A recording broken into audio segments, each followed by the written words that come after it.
শুভ সকাল সবাইকে। আমার বারান্দাটা আস্তে আস্তে একটু গাছপালা দিয়ে সাজানোর ট্রাই করতেছি। এটা ফুটতে অনেক সময় লাগছে, যেহেতু পানির মধ্যে দিচ্ছি এটা।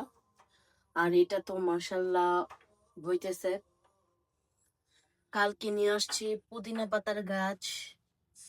আর এটা হচ্ছে যে কি ফুল আমি নিজেও জানি না, দেখেন একটা ফুল পরে রয়েছে।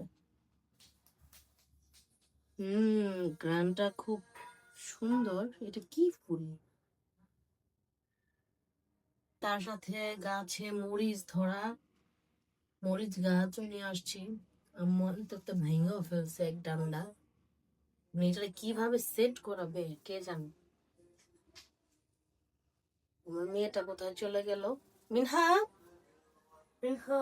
ও ওর ও অ্যাকচুয়ালি কোথায় গেছে আপনাদের দেখাই। ও ওখানে এই আমার ইয়ারফোনটা নিয়ে খেলা করতেছে।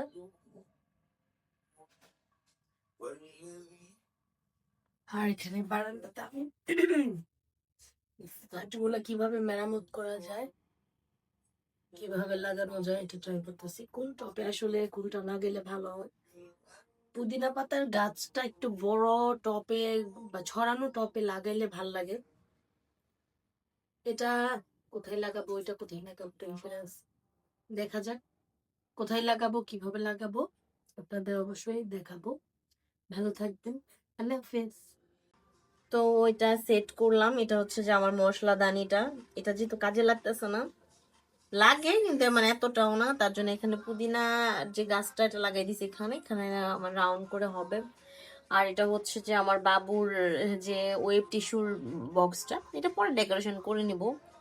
ফুল গাছটা এখানে লাগাইছি।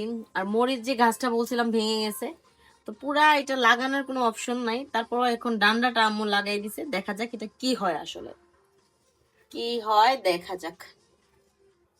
তো আরো গাছ লাগাবো, আরো গাছ লাগালে দেখা যায় ভালোই লাগবে। ধন্যবাদ সবাইকে। আর আপনাদের আরেকটা জিনিস দেখাই যে আমি এই গাছটা আরো দুই জায়গায় আছে। আমি কিভাবে রুমের মধ্যে রাখছি আপনাদের একটু দেখাচ্ছি। এটা আমি এখানে লাগাইছি। এটা হচ্ছে যে বাবুর যে ফিডার ধুই এটার বক্সটা, এখানেও পানির মধ্যে এটা লাগানো। এটাও বড় হোক আস্তে আস্তে।